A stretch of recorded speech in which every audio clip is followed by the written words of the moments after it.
Tiga. Perkenalkan, nama saya Tiara Natasha Julianti. Saya dari sekolah SMA Negeri 1 Tarumajaya. Saya membawakan monolog yang berjudul Mewariskan Debu.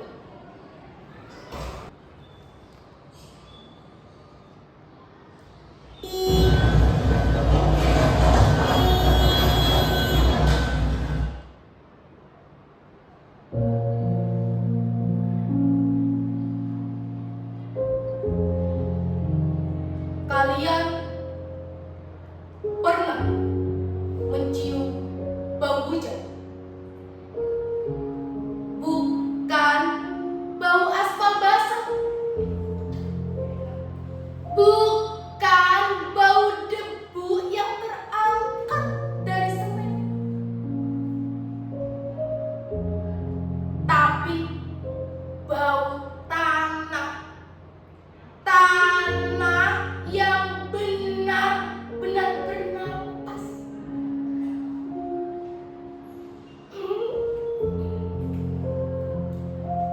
Dulu ibuku bilang itu namanya petricor, wangi Tuhan katanya. Sekarang wangi itu sudah berganti dengan bau logam cair dan asap sisa pembakaran yang terasa seperti amplas tenggorokan.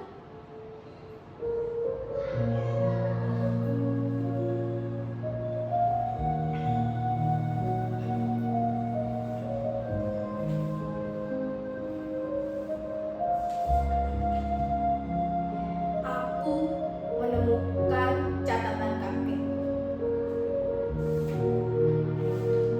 Dari tahun 1990-an, dia menulis,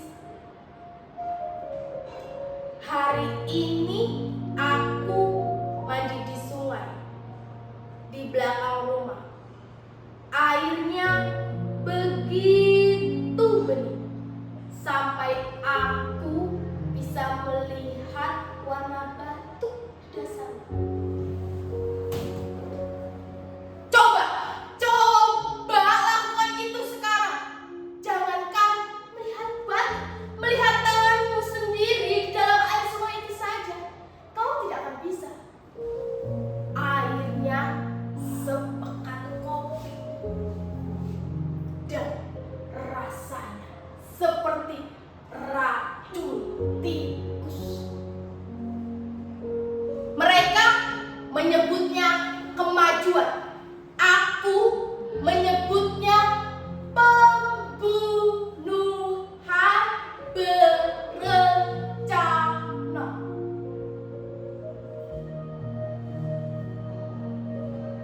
Kita ini spesies yang lucu ya.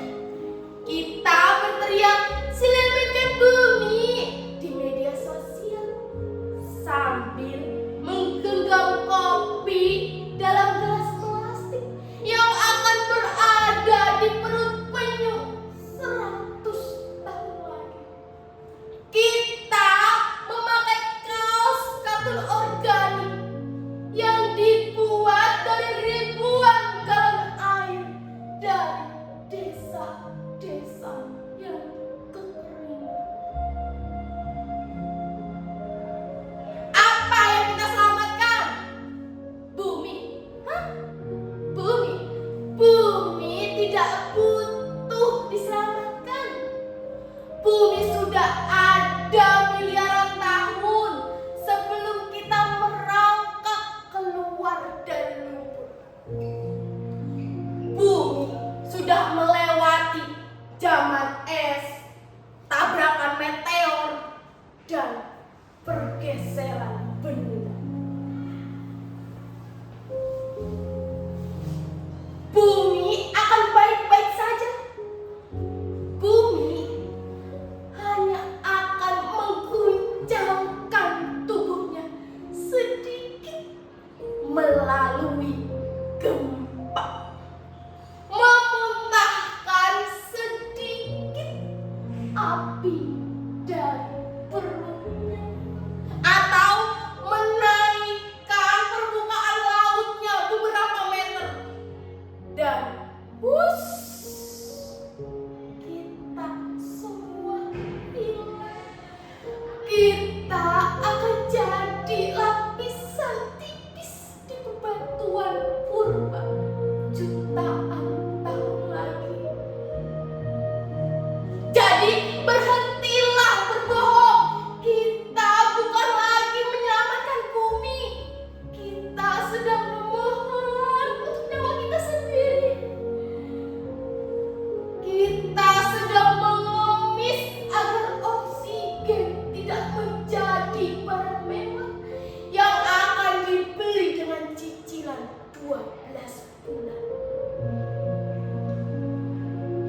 Dia memegang gambar pohon di buku pelajaran.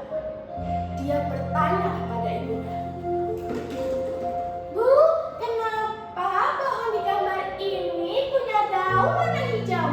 Kenapa pohon di depan rumah kita warnanya abu-abu dan tidak punya daun?" Ibunya tidak menjawab. Dia hanya menaikkan masker ke wajah anaknya dan bilang, "Jangan banyak bicara, nanti paru-paru sakit." Bayangkan itu, kita mewariskan dunia di mana warna hijau hanya ada di buku sejarah dan filter Instagram. Kita mewariskan dunia di mana napas segar adalah fasilitas VIP. Di mana kalian saat kedudukan itu menjerit? Di mana kita saat Alfred itu merobek jantung gunung hanya untuk sebongkah emas yang berakhir di jari manis?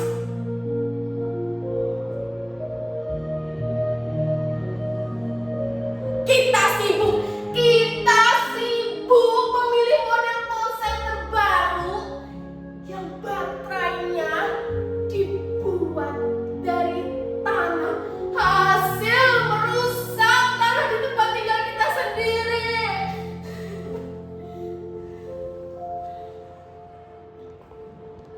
Kita semua adalah kaki tangan. Aku, kalian, kita semua. Kita membayar untuk kehancuran kita sendiri.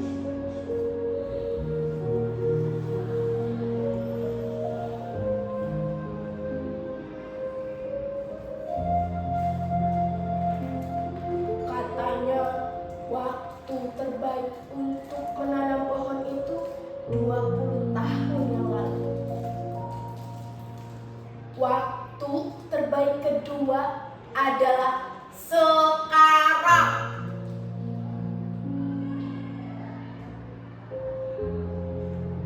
Biji ini kecil sekali ya, lemah. Kalau aku menginjaknya, dia hancur.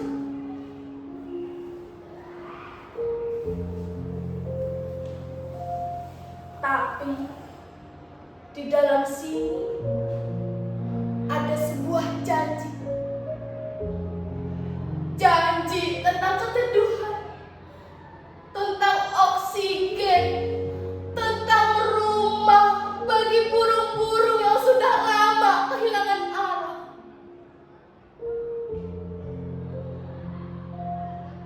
Aku tidak tahu apakah biji ini akan tumbuh di tanah yang sudah teracuni ini. Aku tidak tahu apakah besok akan ada air yang cukup untuk membuatnya bertunas. Tapi aku akan tetap menanamnya. Bukan karena aku yakin ini akan mengubah dunia dalam semalam. Tapi karena aku ingin menatap mata anak kecil itu lagi. Aku ingin bisa bilang padanya, "Maafkan kami yang telah terlambat. Tapi setidaknya kami mulai berhenti menghancurkan."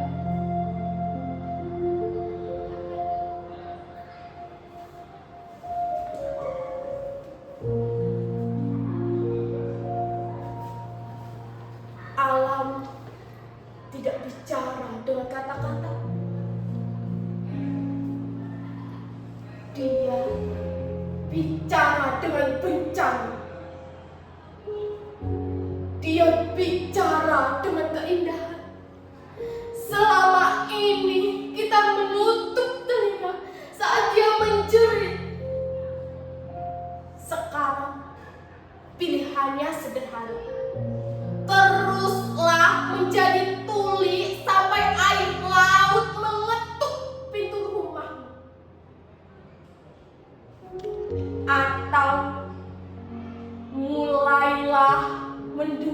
Tuhan.